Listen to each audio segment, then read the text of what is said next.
Yes, ma'am.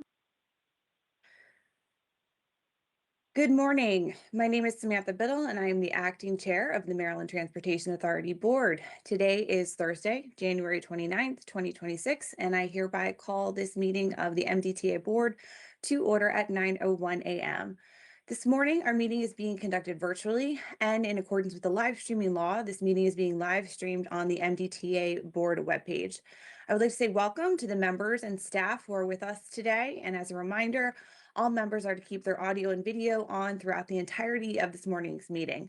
Also, please speak loudly and clearly so that everyone can hear you, and please state your name when motioning or seconding to help with meeting minutes. To all others who are on today's meeting, you are asked to unmute and turn your video on only when you are presenting. Once you have completed your presentation, please turn off your video and mute your audio. In addition, please do not share your screen during this meeting. Members have copies of your presentation, so please just refer to the page numbers during your presentation. For those who are watching the meeting via live stream, we have posted the materials for today's meeting on the MDTA Board webpage so that you can follow along if you would like. There are no members of the public, no elected officials, and no media who have pre-registered to comment at this morning's meeting. So with that, we can proceed with the morning's agenda. Our first agenda item is an approval of the open session meeting minutes from the December 18th, 2025 meeting.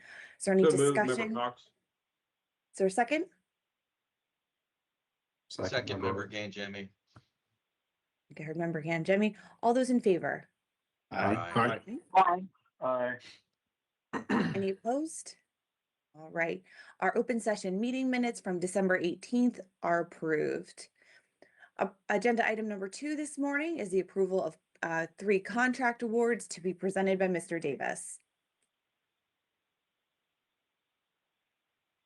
Good morning. Yeah, I was a little nervous. Bruce coming down Keith Avenue. I was like, oh no, they're gonna have to rearrange the schedule today, but I made it in plenty of time and I'm ready to begin. First contract up for award is contract number J01B34000081 for NetApp Storage Hardware.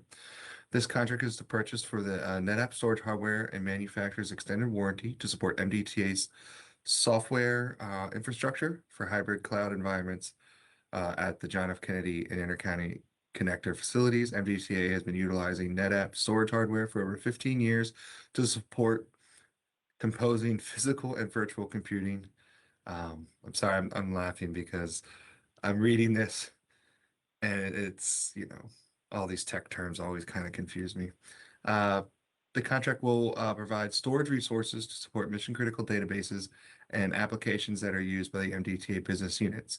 Without the NetApp storage hardware refresh, MDTA will not be able to continue providing the infrastructure necessary to service the MDTA's business units that rely on it to perform its daily operations. We received 2 bids. There is no MBE on this due to the single element of work. And the lowest bidder, Cast Severn, is actually the incumbent for the existing NetApp storage hardware. To paraphrase my best understanding of this hardware is these are servers in our server facilities that are used for backups of our mission critical systems. Any questions? Thank you, Mr. Davis. Any questions? Motion to approve, Member Cordova? Is there a second? Second, Member Carroll. Thank you, Member Carroll. All those in favor of approving contract J01B34000081? Aye. Aye. Aye. Thank you, everyone. That contract is approved to proceed. Mr. Davis, on to the next one. Okay. Thank you. This next one is related to the first, which I'll explain in a moment. So this is contract number J01B66000028 for the Rubric Identity Resiliency Software. This contract for the purchase of the Rubric Identity Resiliency Software, which enables the MDTA enhanced protection of the Microsoft Active Database. By enhancing our Rubric backup infrastructure, MDTA will be able to enable protection of AD forests and domain controllers with global orchestration, ensuring backups are enforced across distributed environments. The enhanced protection also allows MDTA to support forest and domain controller level recovery with options for recovery of the same or new hosts, ensuring fast return to the business operations after a cyber attack. The granular object level recovery option will allow MDTA to restore individual objects with full attribute and relationship preservation, eliminating the need for manual rebuilds during recovery. So this is IT speak for, this is the software that we're going to put on those servers, those NetApp servers, that allows us to, back up not just software, but our data, our our various accounts and anything IT related that we have to deal with. I'm not positive this covers all of our software products, but it is used for our infrastructure. You lost Thank me you for at the March, so. So you'll see We had two bidders again, and the lowest bidder was Cast Severn, and no MBE on this contract due to the single element of work. Thank you, Are there Mr. any Davis. Are questions? there any questions? This is Move member for Gain, approval, Jimmy. member I'll move Cox. for approval. I'll second then. Perfect. All in favor? Aye. Aye. Aye. Aye. Okay, thank you. I think what I might do next time I have one of these is I might get David Goldsboro to translate it and dumb it down for me. I So think that you I did a can, great job, Mr. Davis. Okay, thank you. Thank you. Okay, our next item is partial award. So this is contract number MDTA 2024-04. This is our structure inspections program and miscellaneous engineering services. This project entails the award of 5 contracts to consultant engineering firms to perform routine condition inspection, reporting, design, non-destructive testing, asset management, asset health monitoring, and project management services for the MDTA. We received 7 proposals, 5 of which were selected for award. 2 of those awards being presented today. The remaining 3 will be presented at the next board meeting. As this contract exceeds MDTA's delegation, this will be sent to the next available BPW meeting. Might have to zoom in a little on your notes on the summary page, but you'll see our 2 selected 2 of our 5 selected firms, each firm receiving the same amount, are Romer Klepper and Call, Mojeski and Masters Joint Venture, and AECom Technical Services, Wallace Montgomery Joint Venture. There was a 28% MBE goal with 7% African American and 10% women-owned sub-goals, and a 2% VSPE. And you'll see that both of these firms have met the goals. And you'll see that the RK&K Majeski Masters actually exceeded one of the sub goals for the African American. And yeah, I think there's not really much more to tell on this one. We are aiming to have the other 3 presented next month. Any questions? Member Quick Cantemi? question. Yeah, is the other 3, are they going to be the same magnitude? Yes. And was there a ranking that was done? You said there were 7, I think, total bids. There which was selected 5. Yes, so there was ranking, so they're evaluated on their technical ranking, and we had elected that we were going to award up to 5 contracts. So we selected the top 5 ranked firms to receive an award. Each one will be receiving the same award amount, 4-year contract for $14 million. Was there a, because we've been down this road before, was there any monetary aspect to this proposal? So like if we're dividing this up equally, are we getting our best pricing? I know that 14 million is based on, Yes. So we could do a refresher on it because there's a lot of information. I think I had given a presentation to, I think, the Capital Committee at one point. But what we do is when we say you're going to be receiving, we'd like to award you a contract, we ask them to provide a price proposal. Now, the price proposal in this type of contract is not them trying to be the lowest price.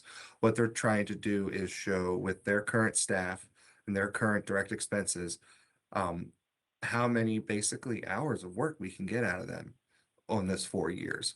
And so when we're reviewing that, we are taking into account their certified payrolls, their certified audited overhead rates, and what we're trying to establish is that they are applying them correctly to their pricing for us. So one of the ways that we negotiate in a sense is if any of their pricing is out of line with the industry, or if it's applied incorrectly, we will go back to them and have them reapply it correctly, and that way we can establish the most amount of hours of work under the contract. They won't be the same on each one, but we aim for the most hours that we can. Great. I just really wanted you to say all that for the entire board, so I appreciate you doing that. Of course, no, thank you. No, it's a good point. It's a good discussion because it's an RFP, but the A&E RFP process is fundamentally different than what you would see in a competitive RFP. That was a great question. Thank you. Well, I'll move for approval just to, since I'm talking. Second, Member Cordova. All those in favor? Aye. Aye. Aye. Aye. Right, it sounds like our third contract, MDTA 2024-04A, has been approved. Thank you so much, Thank Mr. you. Davis. Thank you. Have Thank a you. great rest of your morning. We will now move along to a contract modification for review and approval by the board to be presented by Mr. Harkness and Mr. Wolf. Okay, thank you. Good morning, board members. My name is Jim Harkness. I'm the Chief Engineer for Maryland Transportation Authority. I'm going to present to you a request for approval of additional early work package funding for the Key Bridge rebuild project. As you're aware, the board approved contract modification to this contract back in May of last year to allow for the issuance of early work packages. Additionally, at that same meeting, the board authorized a not to exceed amount of $250 million for early work packages. We came back to the board in November with an additional request for $95 million to continue work on the early work packages. That raised the not to exceed amount to $345 million. The early work packages that we've released to the contractor to date include demolition, material procurement for production pile, trestle material procurement, as well as installation of the piles and installation of trestles. Today we are coming to request additional funding in order to continue the work on the critical path in order to try to maintain schedule while we are still working through phase one design and estimating. And so the additional work that we envision includes just the continuation of the pile installation, the continuation of the trestle installation. We'll be looking to purchase some materials for the bridge footings, as well as additional material to continue to produce pile. So those are some of the items that we envision for this request. And this request is for an additional $150 million, which would raise the cumulative total for all early work packages to a not to exceed amount of $495 million. That amount would not be exceeded without further board approval. Thank you, Jim. Are there any questions? I do have a couple of questions for Jim. And some probably I'm not familiar with all this, so built buildings, but I've never built a bridge and nothing like that. So like what you're building. So I have a lot of respect for you and your team. I want you to know that. So I guess when we go back and we walk through where we came from with this, and I think I highlighted it in May. I think that we went to a not to exceed 250 million, right, with EWPs, and then we also we went and talked about the approval of authority delegated to the chief engineer. That's you, and then in November on the 25th. MDTA board authorized additional 95, as you said in your memo, and then we had with a not to exceed 345 million. And then now we're coming up with, we're going to be, we had at that point, I guess we had a total, total authority of 296 million, almost 297 million. So I guess now we're talking about 495. So because with the 150, and I guess my question is, I'm sorry about that. I kind of reread what you've read, but how do we stack that? How does that stack up to our, $495 million, half billion dollars? How does that stack up to the overall cost of the project? And are we measuring it against the budget? Do we have a budget? And do we lose leverage with our leverage of, with the design build with Kiewit on that, where they maybe, if we're advancing, doing this, and it's necessary, I'm sure it's necessary, but do we lose leverage? Can we get untangled if something happens? And have we thought through all that? So, you know what I mean? If it doesn't work out or something, and I don't want to overstep my discussion here, because this is a situation that's still developing, right? So I don't want to say anything or try to put you on the spot if you can't answer it because it would be an inappropriate question based on what we're doing now. We're engaged with the design build team, but I do have questions about how we're, how it's stacking up to the budget, and I'm a little confused that not to exceed and then not to exceed and then not to exceed each time. I guess it's because we're putting more, we have more of the moving it along. So does that make Okay. any sense? Some of my questions, I don't know. I think so, and I think I'll do my best to answer the question, and then you let me know if it's not enough information. But essentially, with this progressive design build model, we're still working on finalizing the design, so we're not fully designed, and but at the same time, we've reached a 70% milestone late November, early December to be able to start to estimate the project for phase 2 construction. But with progressive design build, it allows us to have these early work packages, which the board approved the ability for us to issue those back in May of last year.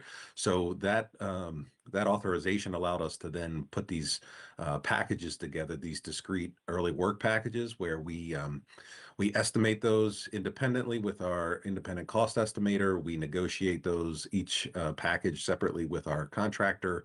And then if we come to agreement on the price for those, then we're able to issue those and get those underway, which enables us to be able to continue to maintain schedule, because we prioritize sort of the critical path. So the things that are critical for the schedule in order to be able to deliver the project, those are the items which we have identified for the early work packages. So the early work that we have come and requested a couple of times now is because we are just trying to move this project along, again, just identifying the most critical items, authorizing those, the amount of funds necessary to continue to secure subcontractors, making sure that fabrication can continue on the critical path. Again, everything runs through the main cable stayed bridge section. So the things that you see here are going to be targeted to work at those, the main cable stayed bridge portion of the project. And so the not to exceed amounts, again, we're asking just for enough authorization from the board for the items that we need and have identified at that time. We don't want to come and assume too much and ask for more than we've identified as necessary to advance the project on that critical path. And as far as the contractor coming and getting their labor all in place and agreements and everything, and then if it doesn't, is that difficult to get untangled by that, and does that impact us? Yes, so we've been very mindful about exactly how we put these early work packages together, in that they are discrete, and it would be something that could be severable if we got to the point after we go through the estimating and negotiation process. It would be something that we could pick up under future contracts. and then I guess, of course, there are legal counsels involved in all of that. So, right? Yes. Okay. That's right. All right. Thank you. Thank you for answering the questions. Madam Yeah, Chair. great questions. Actually, Member Carroll had his hand up first. Go ahead. So we'll come to you, Member Carroll, and then to Member. Thank you, That's okay. Madam Chair. Member Von Paris's question actually got me going in a different way with that, Jim, and I don't have the sagacity, so I'll try to make sure that I'm as clear as possible. What I think I was prompted, excuse me, to ask based on what Member Von Paris asked is, are these early work packages somewhat agnostic? So if there were a situation that came about where there had to be some changing the horse in the middle of the race, the things that we're talking about in terms of these packages would, no matter who's doing it at the end, they still have to be done, right? That's right. And it doesn't tie itself to, I think you said severability. It doesn't the work doesn't tie itself to any particular end user or vendor, if you will, for the remaining portions of the project. Yes, you've captured that well. Yeah. I mean, the work that we're doing here would need to be done regardless of who is building the bridge. Okay. Thank you. Madam Chair, I just wanted to say, I'm sorry for not going through the right by addressing you when I asked that question. I apologize for that. Back. I think the chair's teams froze, so I think Member Cox, you had a question. She'll be right back on. I guess. I'm back. Oh, you're back. Sorry. Following Member Von Paris, Member Carroll, thank you very much for that. I had the questions earlier also that we talked about 70% complete as far as design. Where are we now as far as that? And when's the target date as far as the design being complete? So we are advancing with design. So we reached that 70% milestone. And again, that was for allowing us to now enter into the estimating phase, but design work continues. So we're still working towards that 100% with the expectation that we'd wrap that up in a few months. Thank you. I'll ask just kind of to tag on to Member Von Paris's question. There's a good chance once you get further into the design, you may be coming back again. So good question, Member Jemmy. Thank you. We have looked at, the cash flow, expected cash flow for the early work packages that we have previously issued, as well as we anticipate with this additional authorization.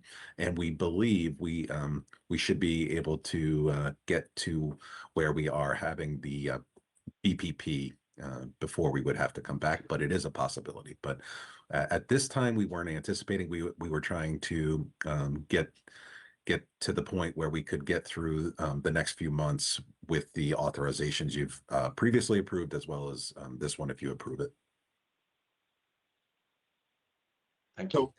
So just, I guess, to piggyback on that question too, I mean, we have three I call it not to exceed NTEs on the EWPs, right? So each time there's a not to exceed, are we saying the not to exceed is for the entire project? Or is it, okay, because I'm trying to find justification on why we're missing it on the not to exceed numbers. I mean, I'm looking at it differently, I guess. Is the not to exceed based on a specific time, or it's not on the whole job, right? Or is it? No, not on the whole job, but on the EWPs. So if we said the estimate on the EWPs was $100 million, but we keep coming back to, hey, we need more, we need more, we need more. What are we missing to not have the right calculation? Or is that a fair question? I don't know if it's a fair question. I'm just confused by it, I guess. Yeah, I think we were looking at the the schedule and identifying items of work that we needed to accomplish in order to continue to progress the schedule. And so we were identifying those items and then creating early work packages for those items. And now that all goes through the estimating and negotiating process, each of those packages. But we were estimating that for a portion of time in order to advance the schedule. And then like, for example, with pile installation, we gave them a partial amount necessary. And now we are asking for additional funds to continue that effort. So we weren't necessarily requesting the funding to complete all of the pile installation at one time. We were just requesting the amount of money necessary to advance that to a certain point. And then now we are requesting, hey, we need to continue that because we've reached a point where we've exceeded, we've reached the amount of money previously authorized, and now we're requesting additional authorization to continue that activity. It's not that we are misestimating. So that is kind of each package gets estimated and agreed to and locked in on a budget, and we're not exceeding the budget. It's just we're asking to expand those budgets now.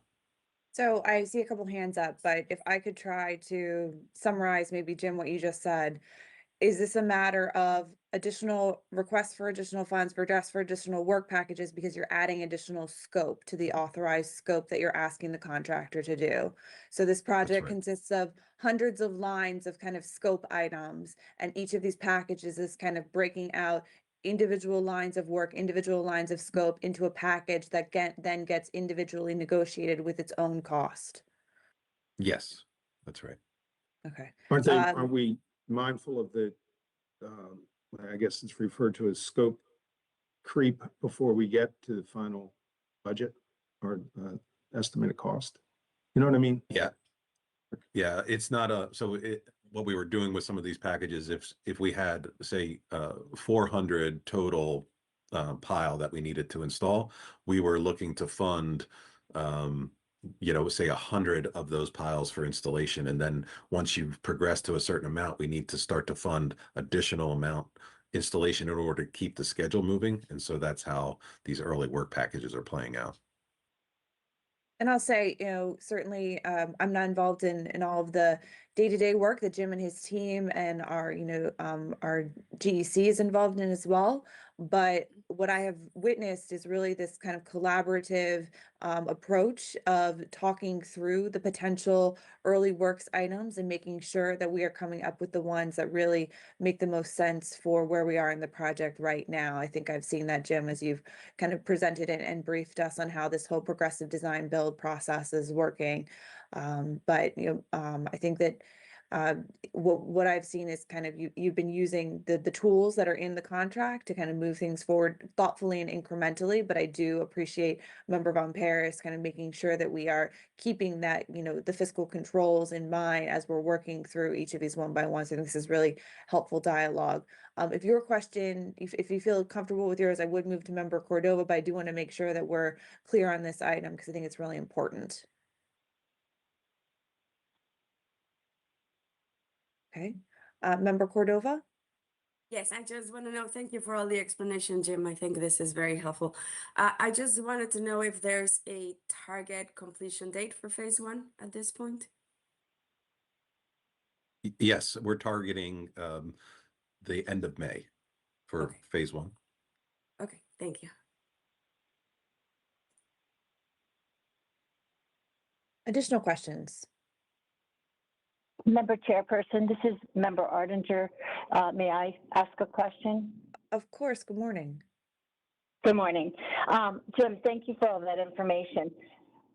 So my understanding is we're really talking about a timing difference. We're not increasing funds, we're just talking about a timing difference. And to understand the purpose of the timing difference, I guess my question is this just a part of the design process, that the process moves at different paces and at that point we have to regroup on how we fund? Or can we even think of this as possibly the project completion date is moving up incrementally by this process? I think in terms of schedule, we've laid out the schedule that we need in order to deliver the project as quickly as possible. So during this design build process, we're able to have these early work packages that allow us to attack and start to work on pieces that are critical to delivering the project along that established schedule. So what we're able to do here is to start working on the foundation, the piles for the pylons, which are the largest feature on the bridge. And so those are the things that we need to build first in order to continue to advance that schedule and work that schedule so that we can keep that completion date. And so what these early work packages allow us to do is to continue to meet that schedule as it's currently laid out. And we can start to take small chunks away at that schedule while we're still negotiating a phase 2 cost as well as completing the design. So a change in the early work packages, in the funding of these early work packages, does not necessarily mean that it will have an impact on the ultimate project completion date. We can't take it as a sign that we're moving. Okay. No. Okay. It allows us to hit the date that we have laid out in the schedule.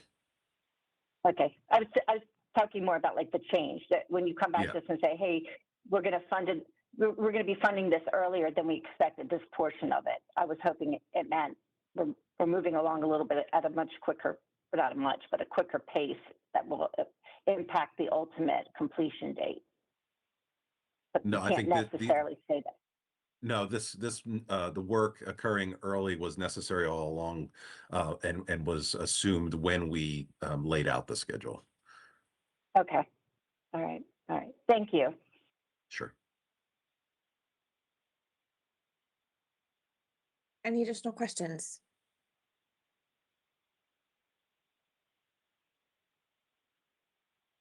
Make a motion that we approve this contract. I think I heard a motion from member Rosen and a second from member Ganjemi. That works. That works. Great. All those in favor of approving this contract modification? Aye. Aye. Aye. Aye. Any opposed? All right, contract modification, KB 4903000, modification 3 is approved. Thank you, Jim, for the thorough explanation. Thank you, members, for your questions. We will be sure to keep, of course, the board apprised of all of the progress on this project at all of our future meetings. So great discussion. Next up, we will move to an approval item for a collective bargaining agreement with FOP Lodge 34 for fiscal year 2027 to be presented by Mr. Dangerfield, Dr. Dangerfield, and Ms. Dorsey. Thank you. Good morning, Chair. Good morning, Madam Chair and members of the committee. My name's Percy Dangerfield, Chief Administrative Officer for the Maryland Transportation Authority. And I'll be joined today on the call with Ms. Tanya Dorsey, who's Director of Office of Human Resources and Workforce Development. The purpose of us meeting today is to apprise the board of the collective bargaining agreement outcomes between the MDTA and the Fraternal Order of Police Lodge 34. This particular agreement is effective on July 1, 2026 to June 20th, 2027. It resulted in 7 proposals. So we're prepared today to walk through those proposals and answer any questions necessary. So thank you. I'll turn it over now to Tanya. Good morning, Madam Chair, members of the board. Again, Tanya Dorsey. I will outline the proposals agreed upon by the state and TA with the Fraternal Order of Police. Again, the final agreed upon package is a 1-year agreement effective July 1, 2026 through June 30, 2027. The following are proposals with significant economic impact. There will be a 1-step increase for all bargaining unit members effective January 1, 2027, and an adjustment to the MDTA police pay scale from the current step ratio of 2% to 5% between steps 17 and 18, which would result in an overall 3% increase between those 2 steps. The percentage difference between steps 18 and 19 and between steps 19 and 20 will remain at 2% respectively. When fully implemented, the agreement provides an additional $1.3 million in salaries and benefits to bargaining unit members. The 3% increase between steps 17 and 18 and its impact upon the salary structure accounts for $826,231 of the cost. The additional step accounts for $463,176 of the cost. There will be no general cost of living adjustment 7 fiscal year. The MDTA also negotiated the following points where the MDTA will provide newly graduated officers with an agency patrol vehicle immediately upon graduation with any delay limited to a reasonable time period not to exceed 10 calendar days for use during field training. The agreement was amended to ensure that the MDTA alcohol and controlled substance testing directors included all bargaining unit members, specifically noting the senior officer and first sergeant. On a quarterly basis, the union's designee may observe the creation of the random drug testing list. At the conclusion of the quarter, any employee who was randomly drug tested in the prior quarter may request to view their name on the random drug testing list. The MDTA will provide the FOP with separation information for bargaining units at the beginning of each month. The agreement established that the commercial vehicle safety unit selection process shall be in accordance with established directives for specialized units. And there was an agreement that during future labor management committee meetings, the MDTA and the FOP would discuss policies and procedures that could permit employees to list their preferred assignments on promotions and incorporate the preference into the selection process. We would be happy to take any questions. Thank you, Tanya. Are there any questions for Tanya or Percy?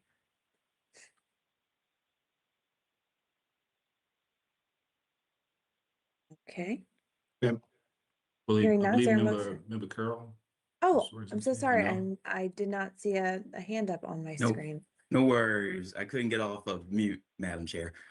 So Tanya, thank you for walking us through that. What I think I'm asking is, does that 1.2 million, 2.89 million increase, does that factor in additional retirement costs as well? Because is there some impact to contributions for retirement or no? Does that not get included? So for that question, thank you, Member Carroll. We defer to finance to respond to the makeup of that number. Thank you. Hi, yeah, this is Jeff Brown. For the record, Jeff Brown, Budget Director for the MDTA. The answer is yes. It includes fringe costs, so it includes all those other costs that come along, which is, retirement, FICA, all that type of stuff. So the answer is yes, it includes that. Thanks, Jeff. Member Von Paris. Thank you, Madam Chair. I think in the past, we would always look at parity with the Maryland State Police. Is that the case here as well with what we're doing?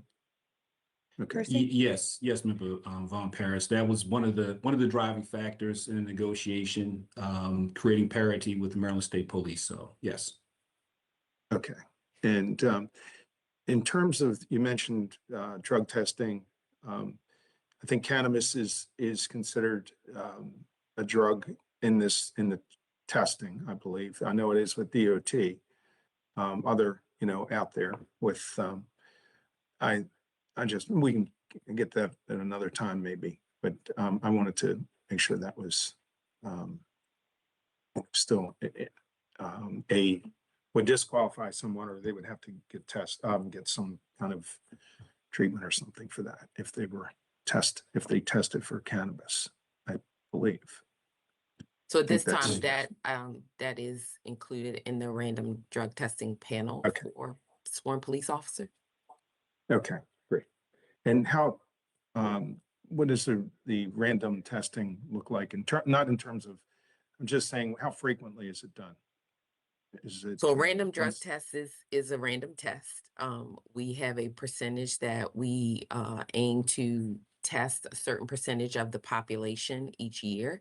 And so we run a randomizer, so to speak. And then when that person is selected via the randomizer, they do go for the drug test. It is not that every person goes every year. It is when their name is pulled from the randomizer. Okay. If I have any more questions, I'll reach out to you. Thank you. You're welcome. And member Von Paris, we could pull together a more detailed overview of our random drug testing process for the board members to present, at a later date or one of the subcommittees. Okay. Thank you very much, Percy. Thank you, Member Von Paris. Thank you, Percy. Are there any additional questions? Make sure I'm not missing any hands up this time. Seeing none, is there a motion? Motion to approve, Member Cordova.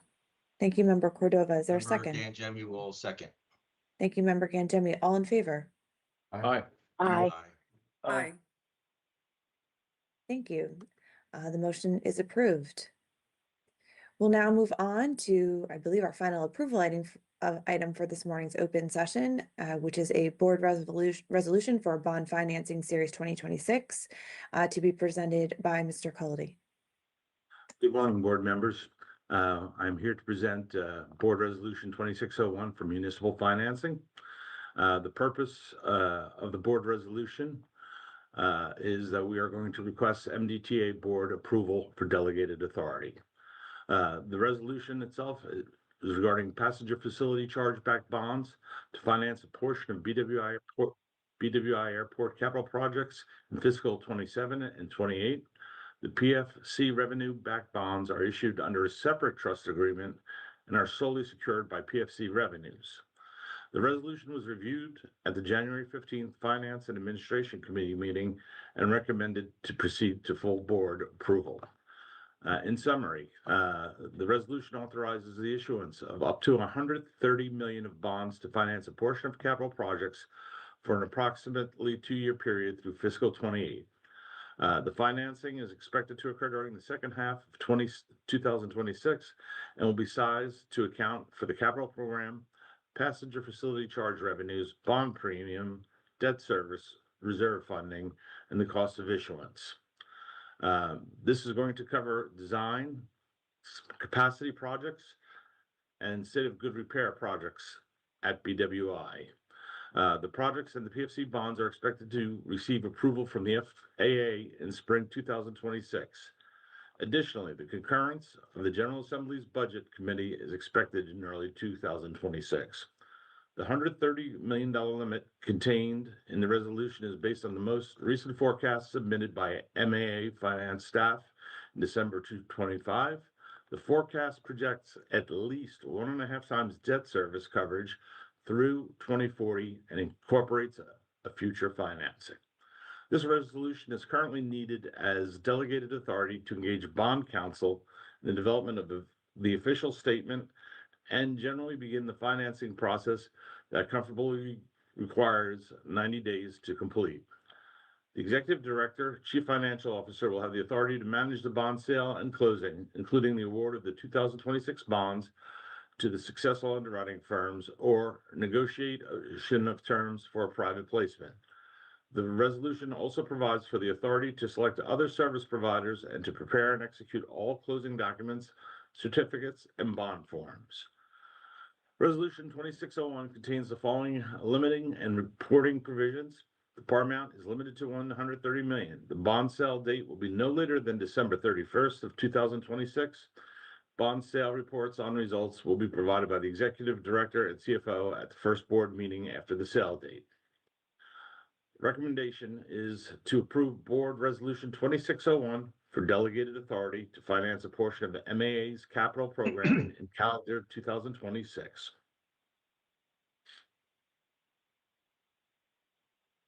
Thank you, Mr. Cullity. Are there any questions?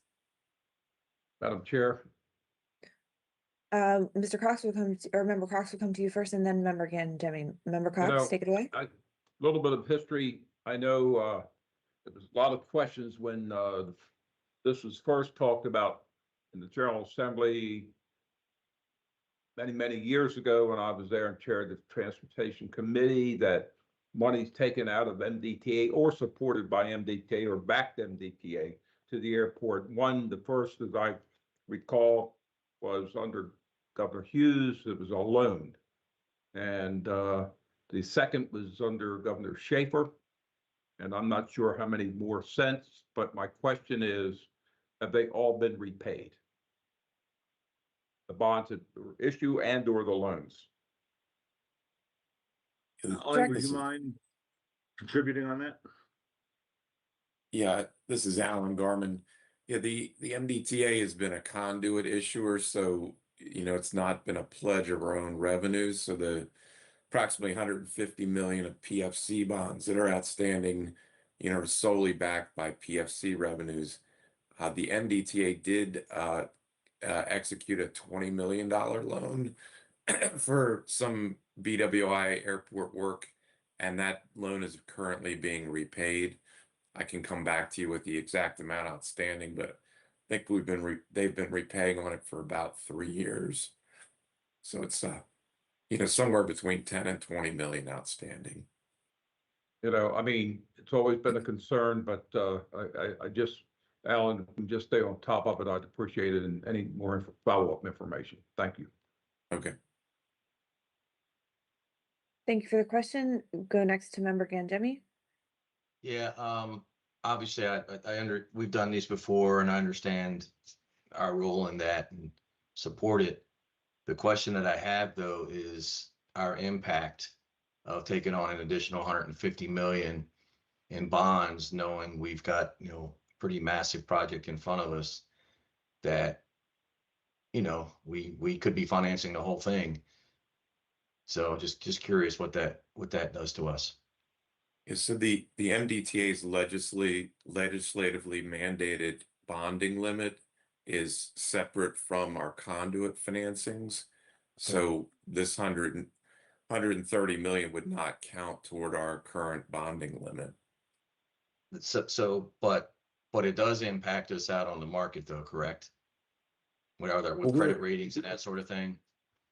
We're a conduit issuer, sometimes referred to as a non-recourse bond issuer. So it's interesting, in the official statement, they're very careful to make sure that bondholders are aware there's no pledge of state of Maryland, there's no pledge from MDOT, and there's no pledge from the Maryland Transportation Authority.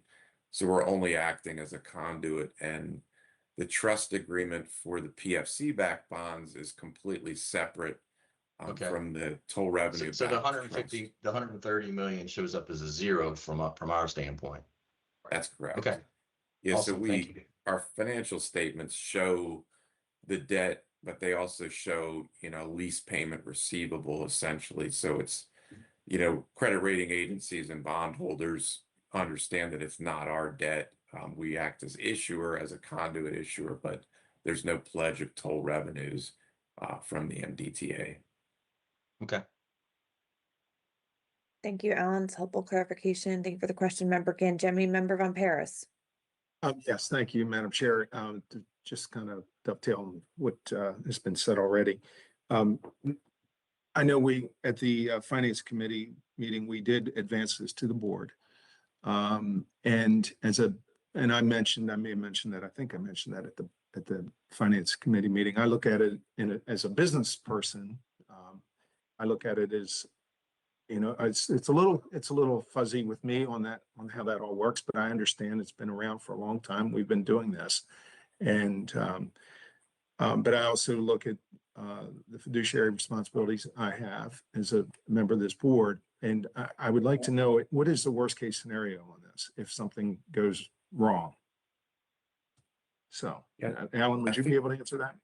Sure. Yeah, I think we've seen some worst case scenarios in recent years with the pandemic and, sharp decline in employments. And so the way this financing is structured is that the pledged revenues, which are essentially an employment fee of $4.50 per employment, they flow into a separate trust account. So we manage those accounts, but they're completely separate from the MDTA's toll revenue trust accounts. In fact, they're held at another financial institution. So the revenues flow into a revenue account, and then they're set aside each month for debt service. And anything in excess of that flows into an improvement account. And so that improvement account is essentially a reserve for capital projects. So each year, MAA is working on improvements at the airport, and to the extent that those excess revenues are not sufficient, that's when financings are undertaken. So it's helpful that that improvement account is pledged to bondholders as well. It's a closed trust. So all those excess revenues stay in those trust accounts. And so the rating agencies would expect and generally prefer that that improvement account be maintained essentially equal to 1 year's worth of debt service. So in a worst case scenario like we had during the pandemic, the MDTA was able to transfer money from the improvement account into the debt service accounts to help fund that debt service. So even if airport traffic goes to zero, you essentially have a year's worth of debt service in that improvement account. And in addition to that improvement account, there's also a debt service reserve that's cash funded. That's also has a year's worth of debt service in it. So effectively, you could shut the airport down for 2 years and you'd still be able to cover debt service for 2 years.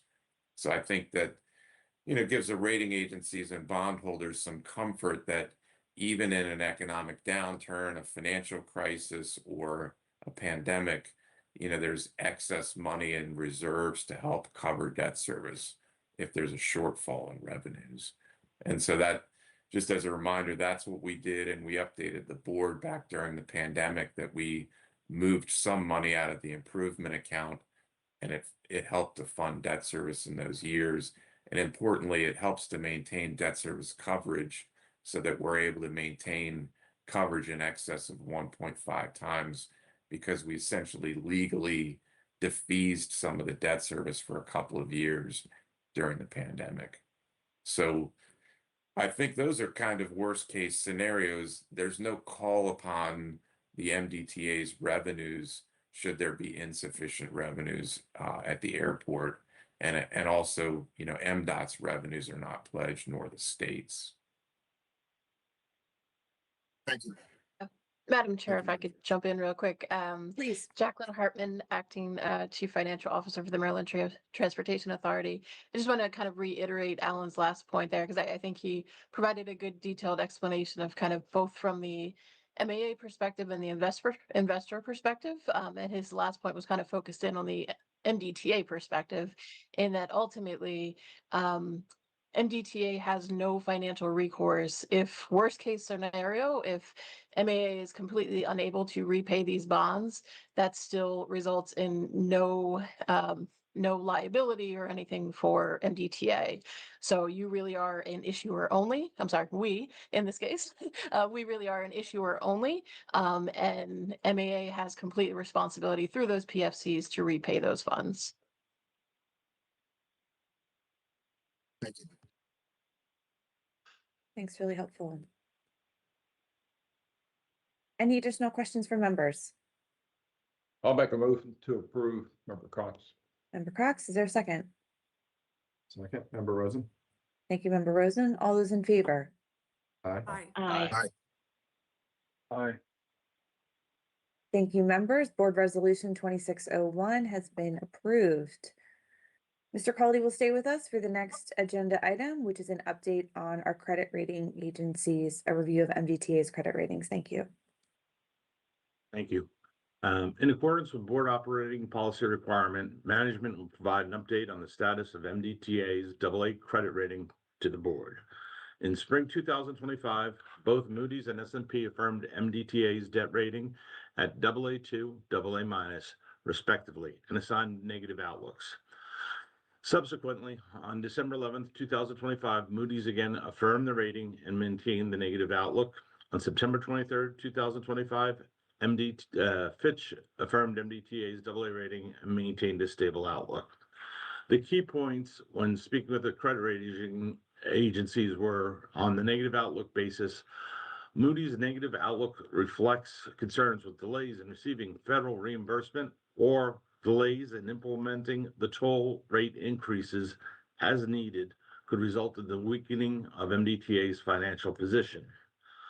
On the rating affirmation basis, the affirmation of the bonds rating reflects Moody's view that MDTA has demonstrated a plan to maintain financial metrics consistent with AA2 rated peers, despite sizable increase in the projected cost of the bridge replacement.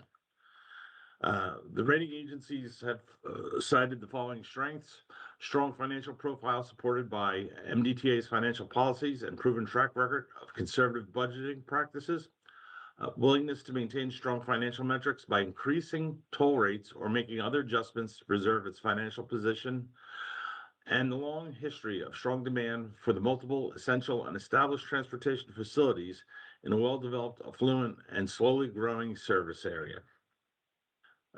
Credit rating is published by nationally recognized statistical rating organizations such as Fitch, Moody's, and S&P serve to inform existing bondholders, prospective creditors through the assigned rating levels and written reports detailing issuers' creditworthiness.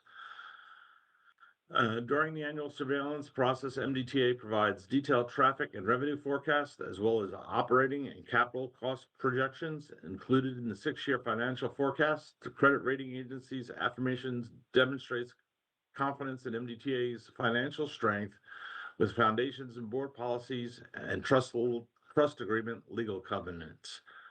Once again, Moody's has made a point of pointing out that within their toll sector universe of more than 50 rated credits, MDTA remains among the 5 highest rated agencies that are solely toll supported.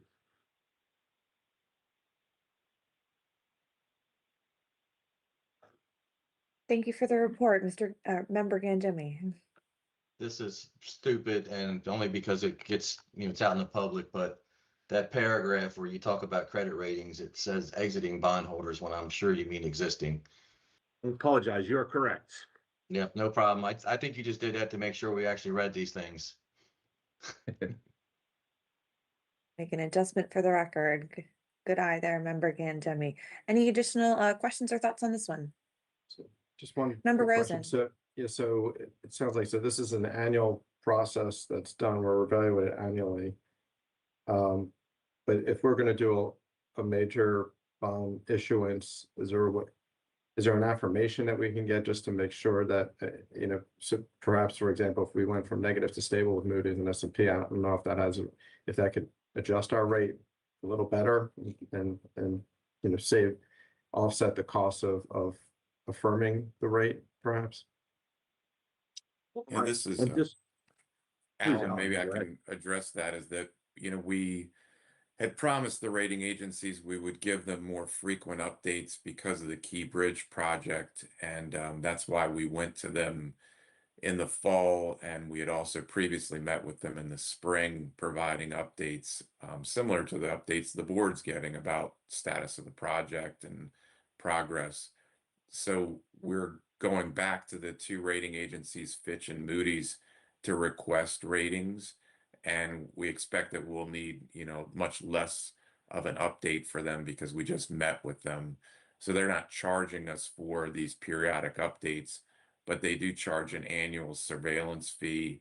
And also the rating agencies charge a rating fee. So the rating fees will be assessed with this upcoming financing.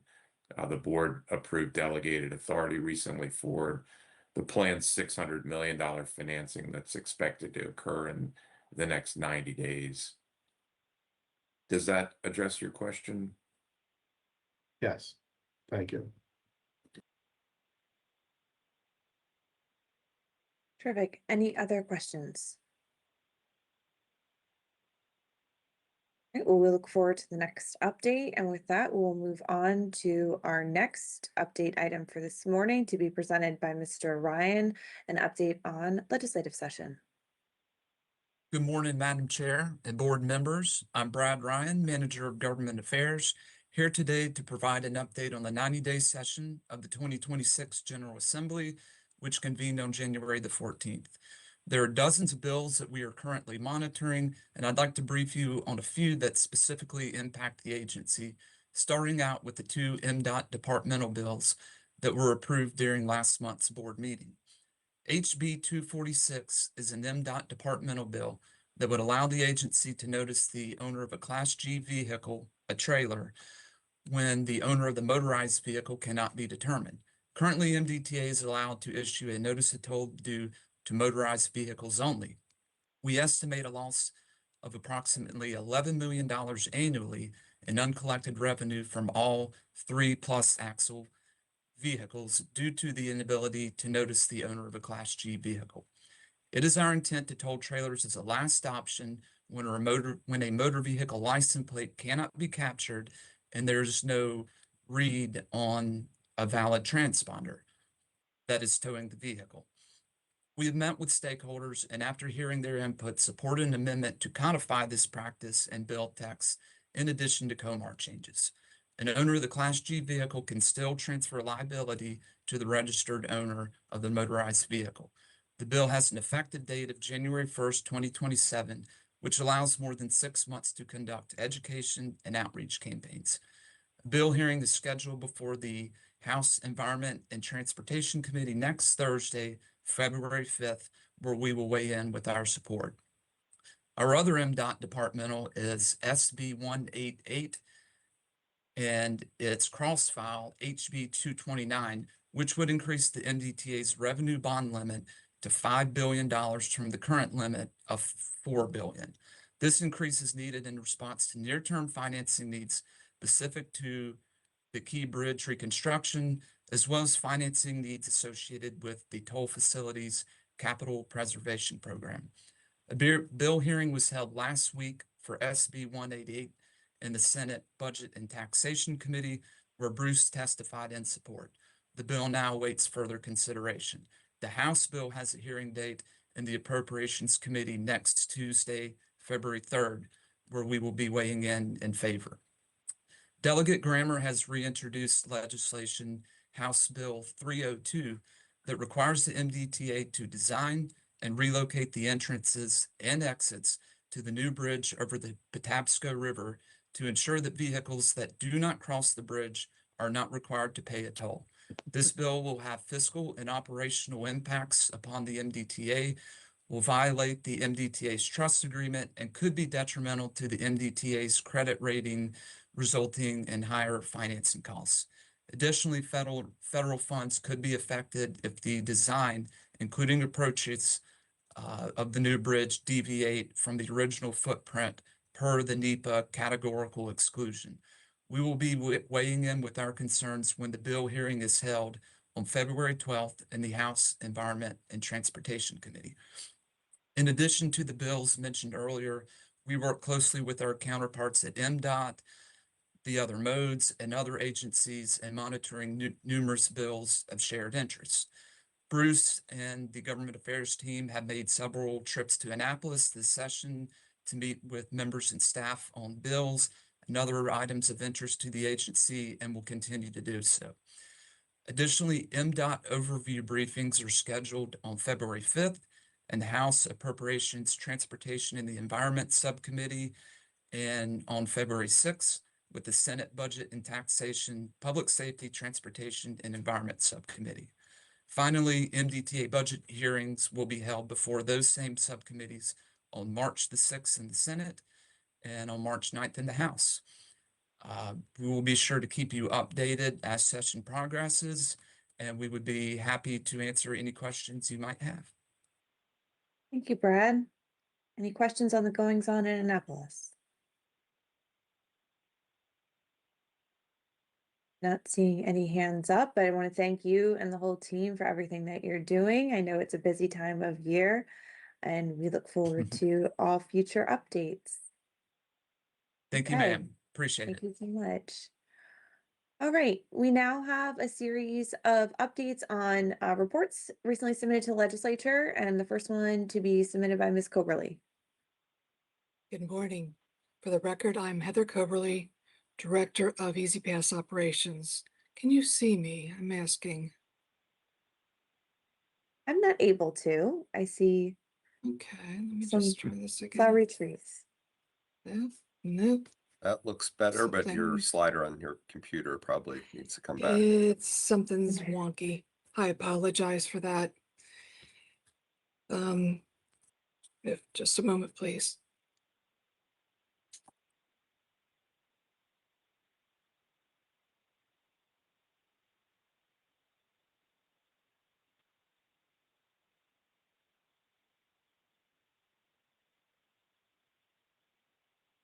There you are. I think. To the JCR committee's request to assess the feasibility of capturing images of only the rear license plate rather than images of both the front and rear license plates of vehicles traveling on MDTA's toll facilities. As stated in the memo, 43% of the transactions were processed by using the front plate image in calendar year 2024. This trend continued in 2025. If the state of Maryland decides to only require rear license plates, MDTA would have lost the ability to invoice almost 39 million in tolls in 2024 and more than 23 million in 2025.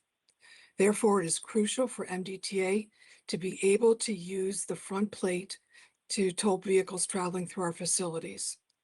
The committee also asked if any changes or upgrades to the lane side equipment or system could be made to always capture the rear license plate. The short answer is no. There are no modifications to our system that would allow MDTA to use only the rear license plate, especially when that plate is altered, missing, or obscured. Thank you. Thank you so much for the report. Any questions for Ms. Coverly on this report? Madam Chair, I just have a comment on this. Of course. And I certainly appreciate the involvement that Bruce and others have had with communication and trying to work with the Maryland Motor Truck Association. I think it's very important. And I thank them for doing that, and hope that continues.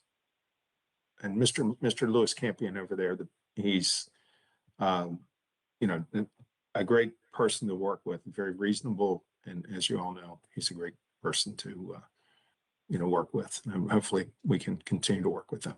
Thank you. Absolutely. Mr. Campion's a great partner. Any other questions or comments? All right, thank you so much, Heather. We'll now move on to two reports to be presented by Mr. Harkness.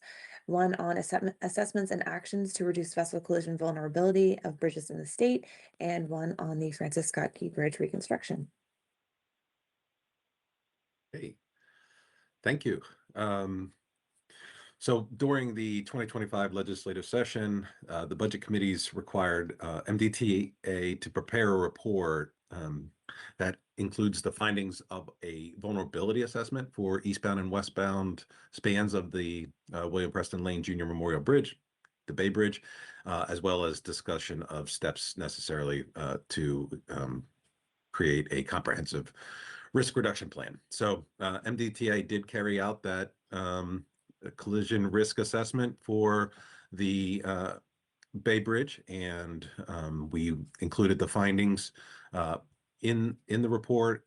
We also are using the report to contribute to a comprehensive analysis and of the risks associated with the bridge and the network of vessels that transit underneath the bridge. MDTA has implemented short-term risk reduction and put a plan together and documented that in the report. At the same time, we are also rapidly advancing a capital project for pier protection at the Bay Bridge, as well as you know, studying the replacement of the existing bridge spans as part of the Bay Crossing study. So if you have any questions on that, I can answer at this time. Thank you, Jim. Any questions on this report? Okay, we'll move on to the next one. Okay. In our second report, is the update on the Francis Scott Key Bridge reconstruction. So this is a request from the committees that was asking us to provide quarterly updates on the status of the bridge project. So this is actually now the third report that we've submitted for the Key Bridge project. The first one was in July, second in October, and now this one in beginning of January, with one more remaining in April. And so this report included updates on the status of the engineering efforts, as well as our permit coordination, and it also provided explanation on some of the financials for the project as well. So it included updates on information about design and how we were progressing and progressed to the 70% design level. It also updated just some of the early work packages that we've discussed earlier, such as the installation of the main span foundation piles and the beginning of the installation of the temporary trestle. And we also talked about ordering some of the materials necessary for some of the precast work that is underway. And I think that summarizes the updates for this December report, or January report, sorry. Thank you, Jim. Any questions? All right, seeing none, we'll keep Jim with us for a bit longer to do our review and quarterly updates on our major projects. Okay. So this is our quarterly update on major projects exceeding $40 million. And we currently have 13 projects in the list for this quarter. 8 of those projects are under construction. 2 of those are in procurement and 3 of those in design. Our first project is the MA 2257, which is the third generation electronic toll collection. So that project just continues now in sort of the support phase. So supporting some of the ongoing capital work that we are doing, particularly on the express toll lanes in the projects extending the northbound extension, as well as a ramps project that will introduce ramps at the 695 interchange. So that is the work ongoing in MA 2257. So we can move on to KH 3024, which is the I-95 at Belvedere Road interchange, where we are constructing a new interchange at that in Cecil County. Some of the recent work, we've switched traffic from phase 1 to phase 2 on Belvedere Road. So we are running traffic on the new Belvedere Road bridge. We have demolished the remaining portion of the old Belvedere Road bridge after the traffic switch. We've actually also finished driving the pile in the median for the second half of the new bridge. So upcoming work on this project includes pouring that median pier, and then as well just completing the pile driving at the abutments on both sides for that new second half of the bridge. Moving on to the next project, that's BB 3017, which is the eastbound Bay Bridge deck replacement.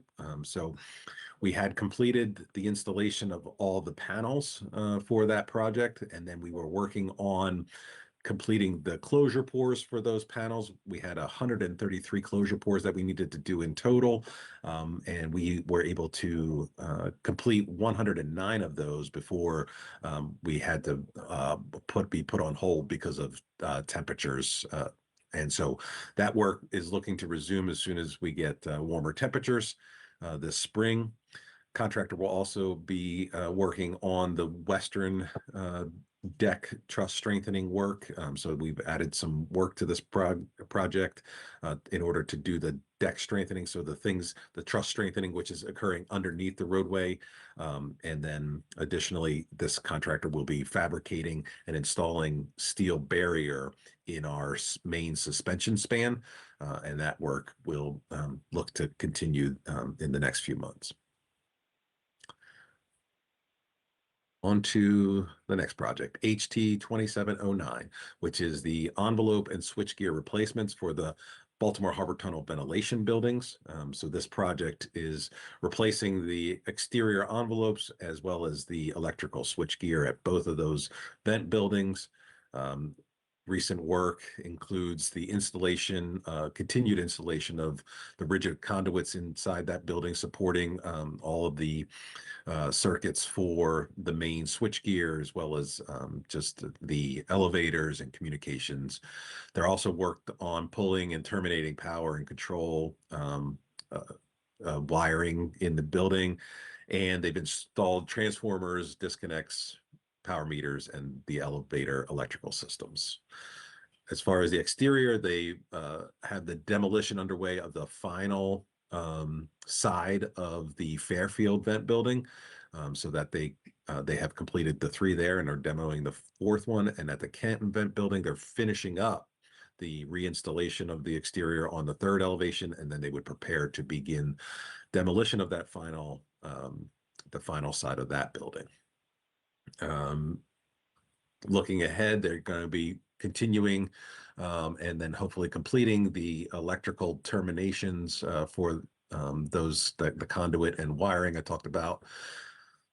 Also have BGE for their inspections and the staged energization of the completed switchgear and the electrical systems, and then integration of the motors, dampers, and other control systems for the building.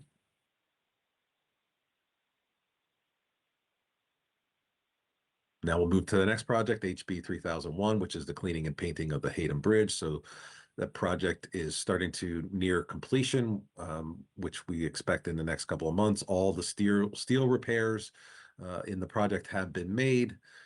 We are preparing for installation of some new fencing, and then crews are beginning to dismantle the work platforms in the one except for the one area where they're finishing with the coating work. So that project is nearing completion. KB 3005 is the I-695 subgrade improvements at Bear Creek out in front of Trade Point Atlantic. Recently, they've completed the pile supported slab concrete pours, so they were able to complete that over in the recent weeks, and they've also completed the work on repairs to the 3 bridge back walls that we needed to do while we were out there working. When the weather permits, we'll get out there and we will groove and seal the new slab. We expect to be able to open 1 lane of the outer loop, which is currently closed and detoured, and we expect that in the next 2 months. And then with temperatures, we'll have to get out there and do some paving and line striping, and expect everything to be wrapped there by the end of June. Next project is one of our ETL projects, KH 3020. It is the northbound extension from 24 north to Bynum Run. So in that project, we're widening northbound 95, taking the 2-lane ETL section there at the interchange and transitioning down to the 4 general purpose lanes at the up at Bynum Run.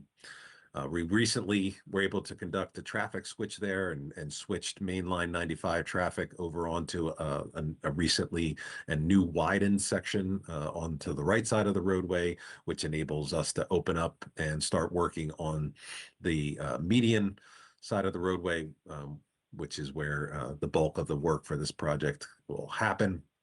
They're preparing that median work for drainage drainage work installation, as well as laying out the new barrier wall that will separate the express lanes from the general purpose lanes.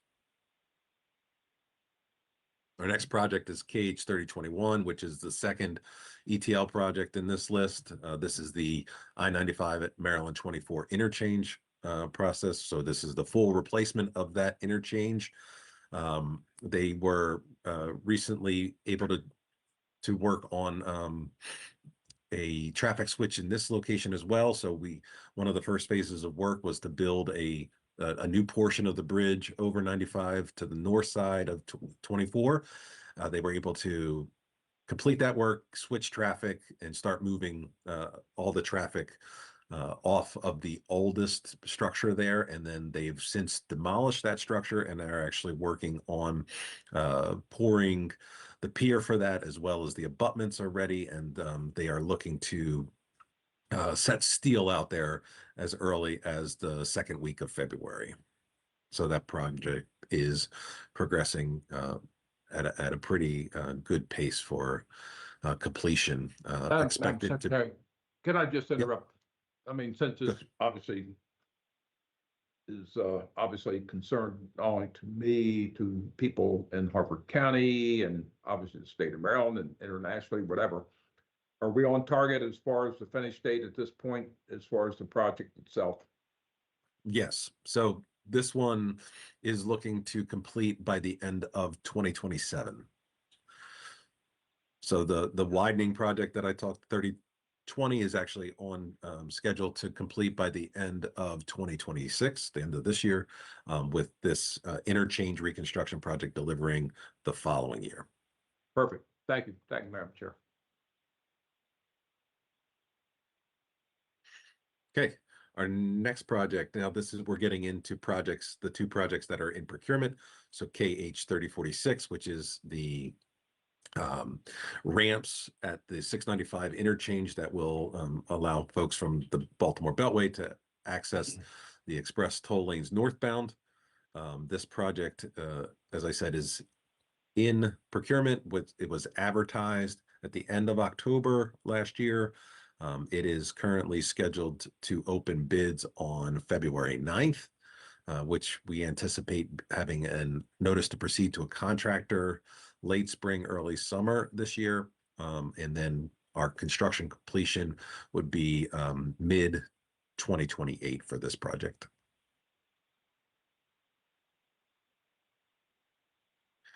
Okay. Our second project that is in procurement is BB 3025.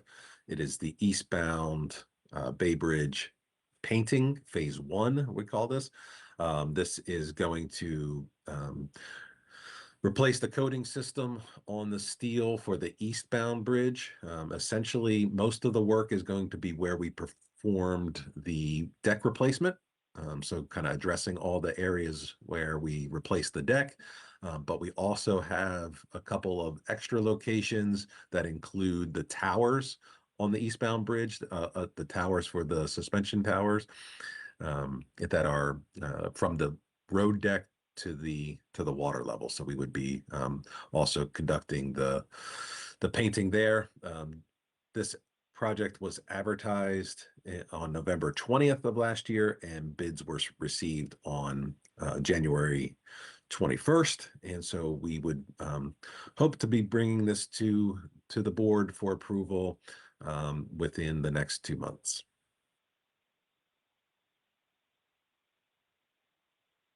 Okay.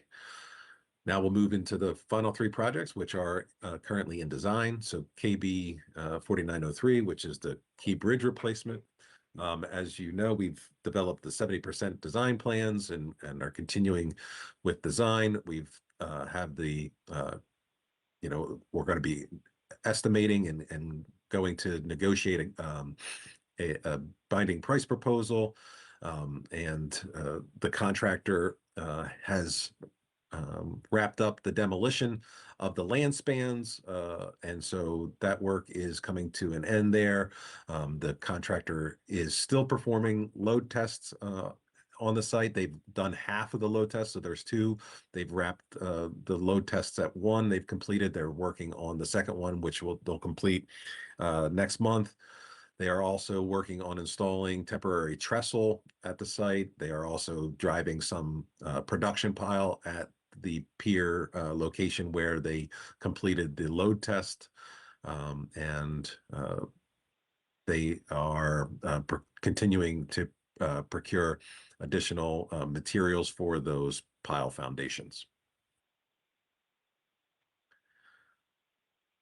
That's all I have for that.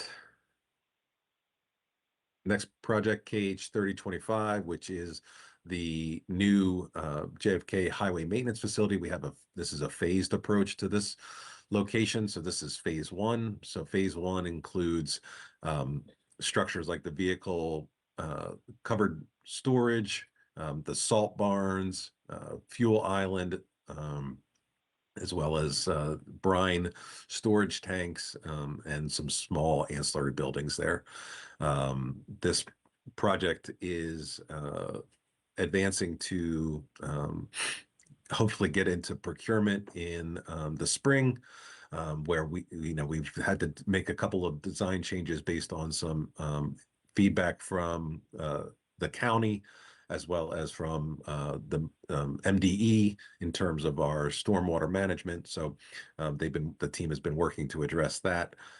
And then again, we hope to move this to procurement in the spring with an add date anticipated in September. And finally, BB 3023, which is the Bay Bridge Protection Project. So this project is a design build project with the implementation of an enhanced bridge protection system for the Bay Bridge. This project will look to provide protection for the main spans, enhanced protection for the main span piers of both the eastbound and westbound bridge. As I said, this is a design build, so we'll be putting out an RFP, which is expected to advertise next week. That would, of course, be followed by the evaluation of those proposals once they're received, and sort of the process for that looks like a schedule where we would be looking to hopefully award this in the fall of this year. And that's all I have for our project updates. Thanks, Jim, as always, for the comprehensive set of updates and everything that's going on. I know that there's a lot going on that's under the $40 million threshold as well, so appreciate all the work that you do in addition to the great leadership on the Key Bridge project. Before we proceed with this morning's agenda, are there any questions on any of the projects that Jim presented with us this morning?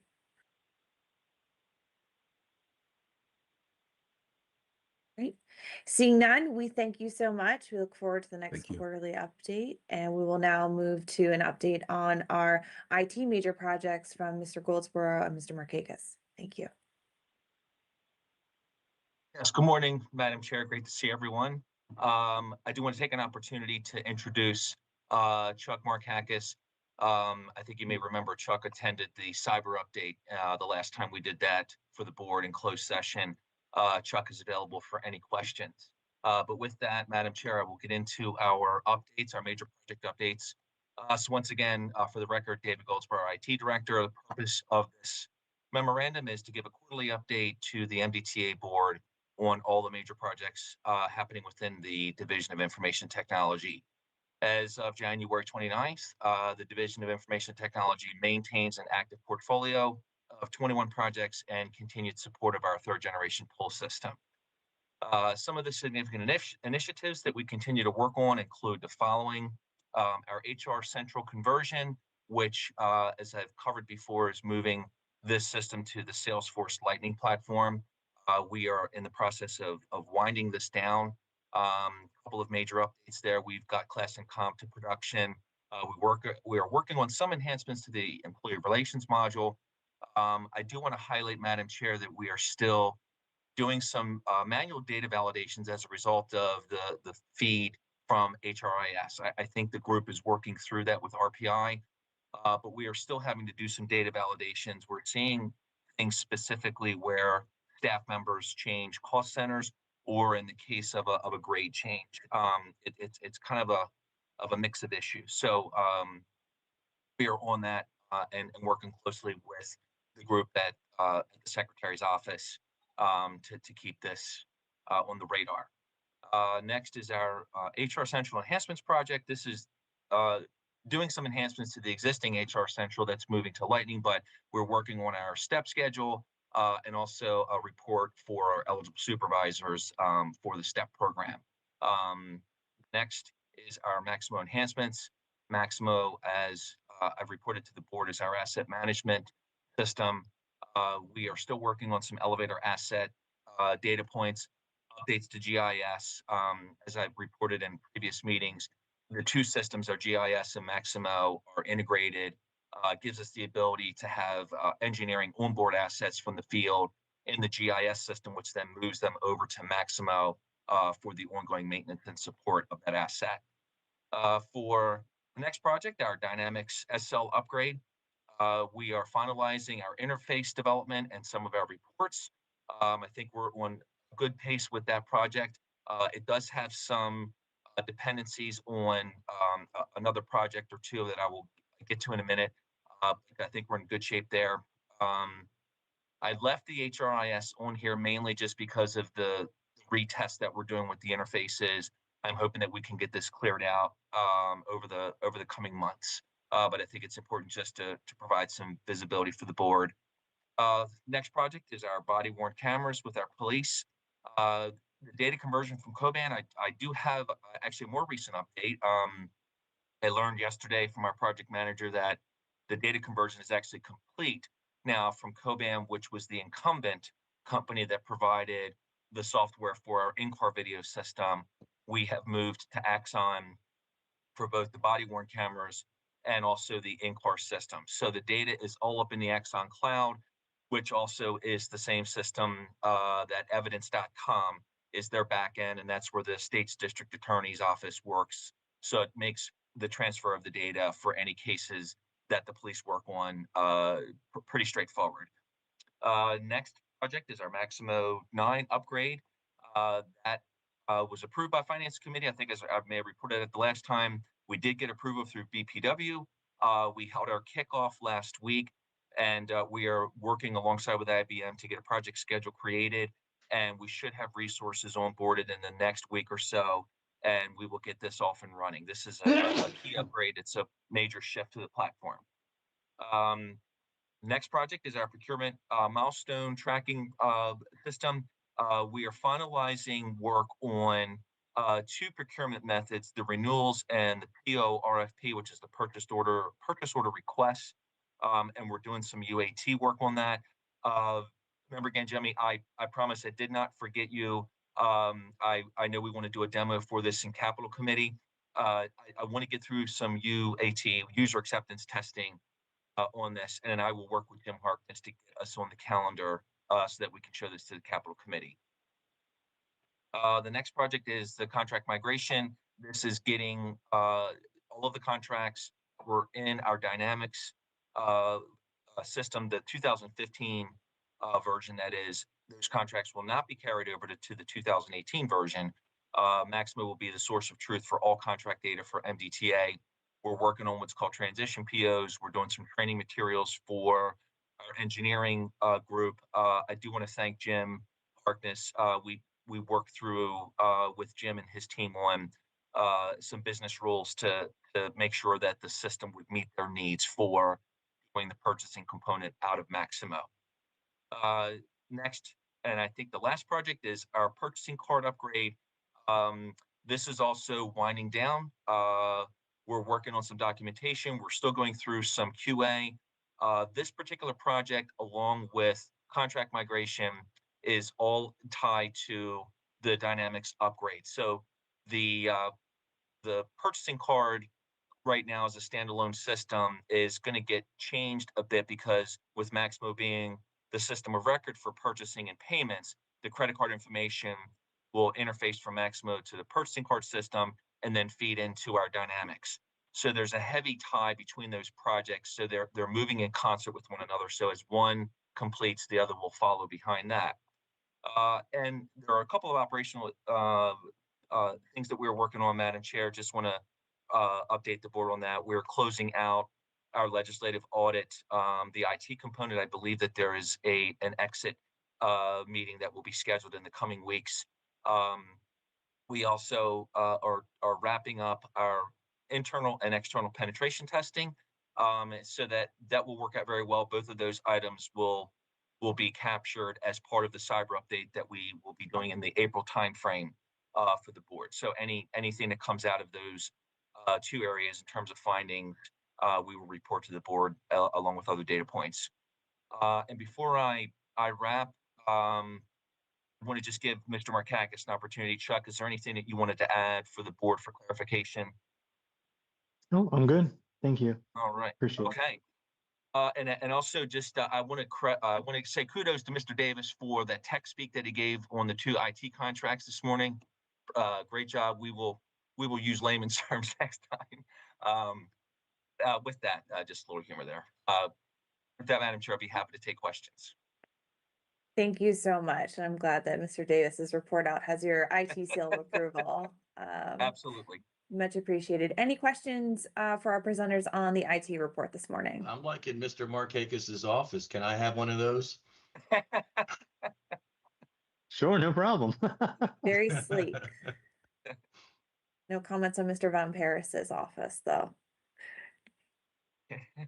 Hopefully that warehouse is warmed. So with no questions there, we thank you and look forward to our next quarterly update. We'll move on now to agenda item number 11, which is the quarterly update on our socioeconomic programs to be presented by Ms. Ward. Thank you, everyone. Good morning, Madam Chair and Board. My name is Kadria Ward, and I am the Director of the Division of Civil Rights and Fair Practices. And I will be providing an update on MDTA's social economic programs for fiscal year 26, first quarter. And I'll be providing an overview of the data provided in CRFP's quarterly report.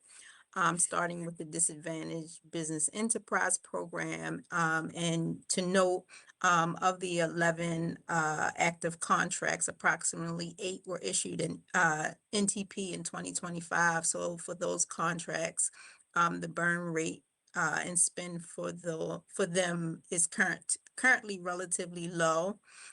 So starting with KB 4903, Francis Scott Key Bridge, FSK Rebuild Progressive Design Build Phase 1. The current attainment is 16.36%. For KH 3024, I-95 at Belvedere Road Interchange, the current attainment is 25%. For NB 3003 Nice Middleton Bridge Campus Improvements, the current achievement is 27.38. For AE 3132, the Planning, Engineering, Construction, and Program Support Services for Francis Scott Key Bridge Reconstruction, the current attainment is 3.53%. For AE 3135, Construction Management and Inspection, Francis Scott Key Bridge Reconstruction, the current attainment is 3.17%.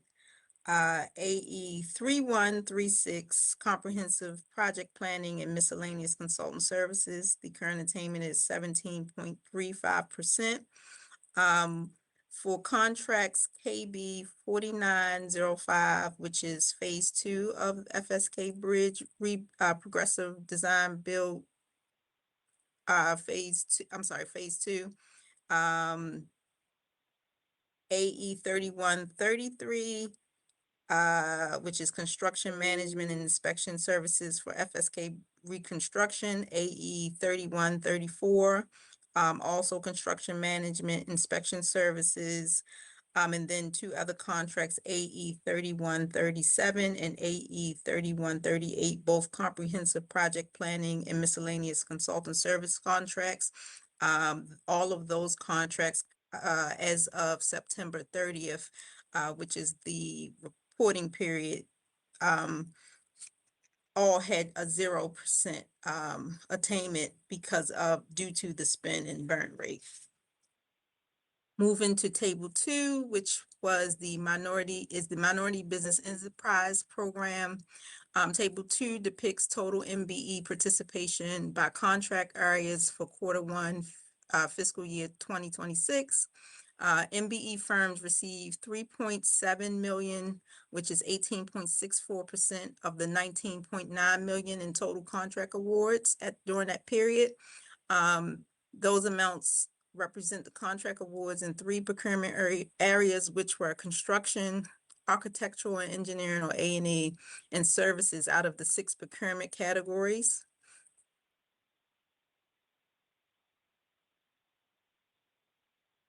Table 3, which is the Minority Business Enterprise Program contract awards by MBE classification and procurement categories. It depicts the MBE awards by Minority Business Enterprise classification and procurement categories for Q1 fiscal year 2026. And through that period, African-American firms received 1.6 million, which is 8.29% of the 19.9 million prime contract awards.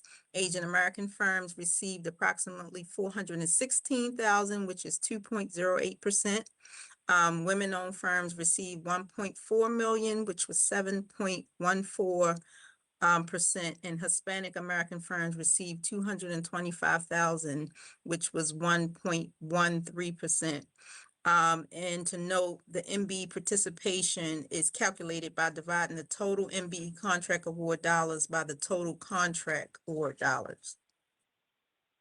Table 4, which is a certified small business and small business reserve program awards. It illustrates the utilization of certified small businesses and small business reserve for Q1 fiscal year 26. SBR designated firms received 2.9 million of the 24 million in procurement awards during this period. Non-SBR designated awards for this quarter were over 15,000. MDTA's CSB/SBR awards totaled over 2.9 million, which is 17.17% for all SBR awards, both designated and non-designated. And CSB and SBR firms' participation is calculated by dividing the total CSB and SBR designated and non-designated awards by the total procurement awards. And utilization is calculated by dividing the total CSB and SBR designated and non-designated payments by the total payments to all prime vendors. Table 5 is the Veteran-Owned Small Business Enterprise, or VSBE, contract awards by procurement category. And this table illustrates the VSBE contract participation by contract area for Q1 fiscal year 26. And through this period, VSBE firms received approximately 205,000, or 0.88% of the over 23.3 million in contracts awarded by MDTA. And VSBE participation is calculated by dividing the total contract award dollars to VSBE firms by all contract awards. And that concludes my summary. Thank you so much, Ms. Ward. Any questions on the reports this morning?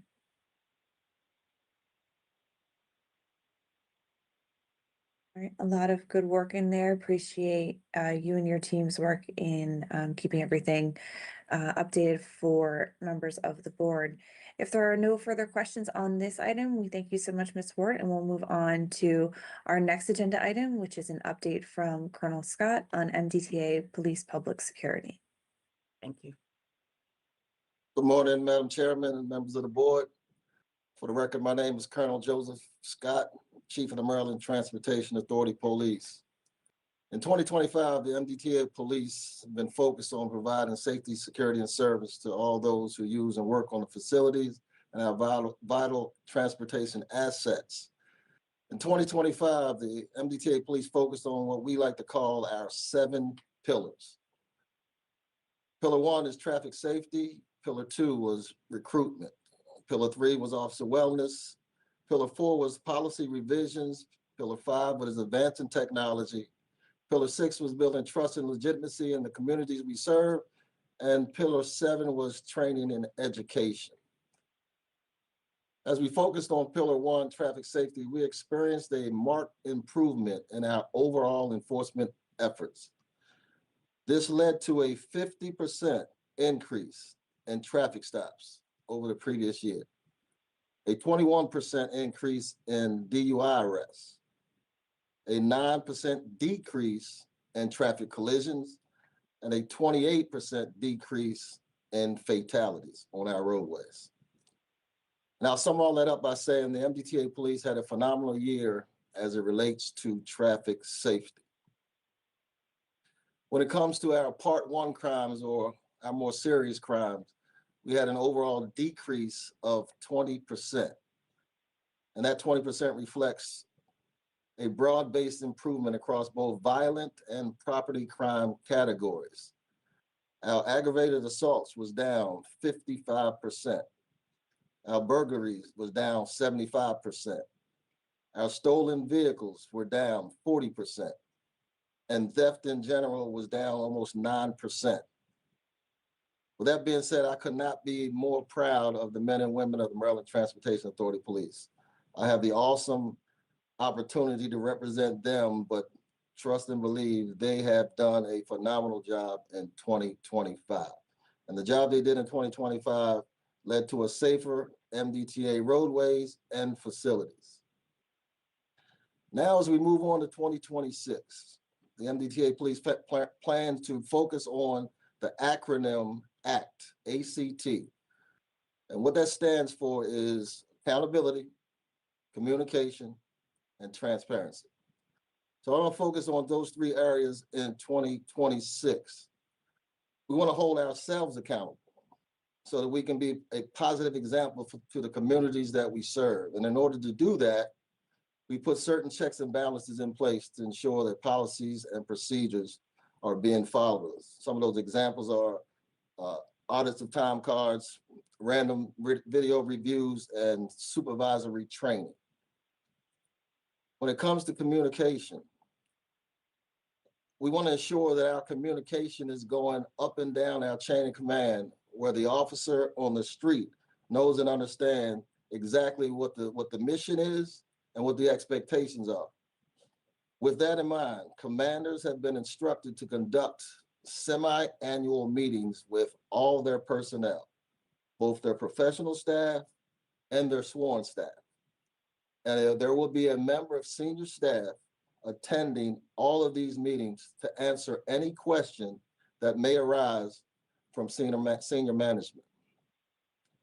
Members of senior staff have also been directed that they will visit every detachment quarterly, and this will assist in fostering a more cohesive team culture. When it comes to transparency, the chief of police, that would be myself, will conduct semi-annual agency Q&A sessions via Teams. We're going to do one for day shift personnel and one for night shift personnel. The first one is scheduled for March the 5th. And for those who cannot make the Teams meeting throughout the agency, they can submit their question so that their question can be asked. I want everyone to know that the senior staff is an open book, and anything they want to ask and know, I have every intention on giving them the right answer, or the answer. It might not be the right answer, but the answer. Once a quarter, we're asking for volunteers who would like to spend a day with a senior staff member, just to come up to headquarters and spend a day with a senior staff member, be it a major, lieutenant colonel, or myself, so that they can actually see what it is that we do on a regular basis. And then quarterly, asking commanders at their detachment to also ask for a volunteer to spend a day with them to make sure they understand what their detachment commanders are doing on a regular basis. Last year was somewhat of a rough year when it came to vacancies in the agency, and we had 76 at one time. Currently, the MDTA Police has 53 sworn vacancies. In 2025, we graduated 2 academy classes, totaling 32 new police officers. On January the 21st of this year, we started our Class 61 Academy class, and we have 26 MDTA police officers in that class, which is slated to graduate September 2026. Just a few of the accomplishments in 2025. The MDTA Police participated once again in the Toys for Tots campaign and collected almost 1,400 toys and over $3,600 in donations. We also signed a updated MOA with Baltimore County PD. What that does is it increases our capacity to work in concurrent jurisdictional areas. We purchased new FZGT tablets for our motor unit personnel, and basically they are small laptops so our motor officers can put those in their saddlebags and work with them. They're not restricted by not being able to have a laptop just because they're not in a vehicle. And we also completed the full implementation of the signed vehicle program. So tomorrow, the Special Olympics Polar Bear Plunge is being held at Sandy Point State Park. That's one of the upcoming events. Tomorrow we will have the Academy class will be plunging for Special Olympics, as well as several members of command staff. And I want to give kudos once again. This year, First Sergeant Brandon Ford participated in the Super Plunger event, plunging once every hour for 24 hours. He is leading the way. I think it's his 5th year doing that. And that just goes to show how important it is to be connected to and support Special Olympics in Maryland. With that, I'll be happy to answer any questions. Member Cox. Colonel, I'm very proud of your agency and what your people of your agency, your members are doing. It's been my honor. Obviously, I've only missed 1 or 2 of your classes or programs that you've had, and keep up the good work. We're very proud of you. Thank you, sir. Any other questions or comments for the Colonel? Well, I just want to echo Member Cox's comments. Obviously, so much great work done by the entire team. And I don't know if this is a record-setting cold for the Polar Bear Plunge, but I think that the accomplishment and dedication there goes even further this year, given some of the weather conditions that folks have encountered out there. So, yes. All right. Well, thank you so much, Colonel. We will now close out today's open session portion of the meeting with our Executive Director's report from Mr. Gardner. Thank you, Madam Chair. Bruce Gardner, Executive Director here. I'll continue on the theme of weather and starting off my remarks today. This past weekend, we did experience a very large snow event, one of the biggest ones in the past decade. And I want to thank our operations and police for really stepping up and working in very dangerous and uncomfortable conditions to ensure that the roads were safe. I think we were tremendously benefited by the public support for not being out on the roads. It was a Sunday, so that helped as well. But just having our crews be able to clear the highways unimpeded by the traffic that is sometimes out there during storms was significantly helpful. We are still working to clear the northbound express toll lanes. That project is going well. We're hoping that we could be open tomorrow, but I'll know more at the end of the day today. Thanks to operations and for doing that. Closing those express toll lanes really allowed us to focus on those core lanes while traffic was lighter. I think all of us around the port area saw today that traffic is coming back and still a lot of work to do in some of the side roads for lots of local and other agencies. At our last board meeting, we didn't have a chance to talk about our community outreach event with too much with the Keybridge Rebuild community update, but that was held on December 16th through a webinar format, and it provided a comprehensive review of the project. We were able to cover major efforts, pre-construction progress, cost and schedule, design elements and milestones for that. So it was followed by a Q&A session. Turned out very well.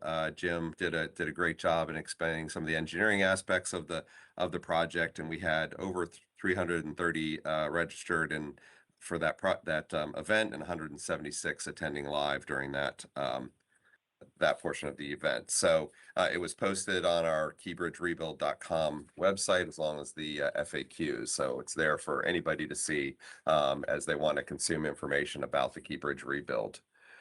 Turning to January, we started off the year with our first quarter Bay Bridge Reconstruction Advisory Group meeting on January 7th. We had our regular SHA and MDTA updates and an update on the Bay Crossing Tier 2 study. So that was helpful for that group. And, speaking of the Bay Bridge, on the 23rd, just recently, we did announce the dates for the public hearings. And that's the next milestone in the Bay Crossing study process.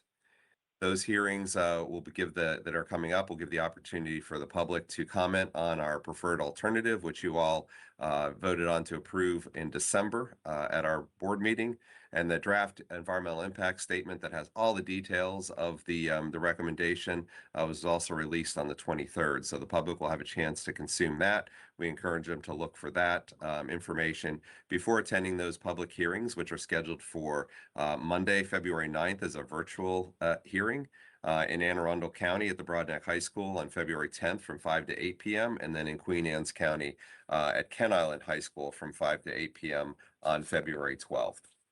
So a lot of activity there with the Bay Crossing study. It has been a significant effort for our planning group in the midst of all the Keybridge and other work. So I thank Melissa Williams and Heather Lowe and their teams for doing all that. They've also had that information for the hearings is at baycrossingstudy.com, and we'll have information in libraries as well for people to consume the information that they need. Before I conclude my remarks, I just wanted to end with a note that I think all of you know, but we did have Megan Mohan serving as acting principal counsel since October, and she was confirmed as our principal counsel effective January 21st. So congratulations to her on that. And I will conclude my remarks other than to say we do have a busy season with the legislative session, so we'll be coming back with you with more reports as we lead into the months of February and March for session. Thank you. Thank you so much, Bruce. Any questions for Bruce before we close out this morning's open session? All right. Seeing none, we have now reached the closed session portion of our agenda. This closed session is scheduled for board members and designated staff. For those persons who are in this meeting or on this live stream, as soon as we have completed the closed session, we will come back to this meeting to ratify any actions that might be taken in closed session and to continue with the remainder of the agenda in open session. We appreciate your patience. Per the Maryland Open Meetings Act, the MDTA Board will meet in closed session under the General Provisions Article Section 3305B1 to discuss the compensation of one or more specific individuals of the MDTA Police Command staff. Section 303, 305B10 and 12 to receive an update on deployment of police staff and resources and other security measures to discuss a pending investigative proceeding involving possible criminal conduct, and Section 305B8 to receive a status update on all litigation currently pending against the MDTA. Members, is there a motion to go into closed session? So moved. So Member moved. Cox. Second. Member And Carroll. seconded. All those in favor? Aye. Aye. The time is now Aye. 11:00. Thank you. The time is now 11:01 and we will go into closed session. Thank you.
The board has completed its closed session. Is there a motion to ratify the actions taken in closed session to approve extending the same compensation benefits to members of the MDTA Police Command staff that will be granted to union members under the collective bargaining agreement that was approved by the MDTA board earlier this morning? So So moved, moved. member Jimmy. Second, And a second. second. Thank you. All in favor? Aye. Aye. Aye. Thank you. The ratification is complete. And that brings us to the end of this morning's agenda. Is there a motion to adjourn the meeting? So move, Member Cox. Thank you, Member Cox. A second. Second, Member Cordova. Thank you, Member Cordova. All those in favor? Aye. Aye. Aye.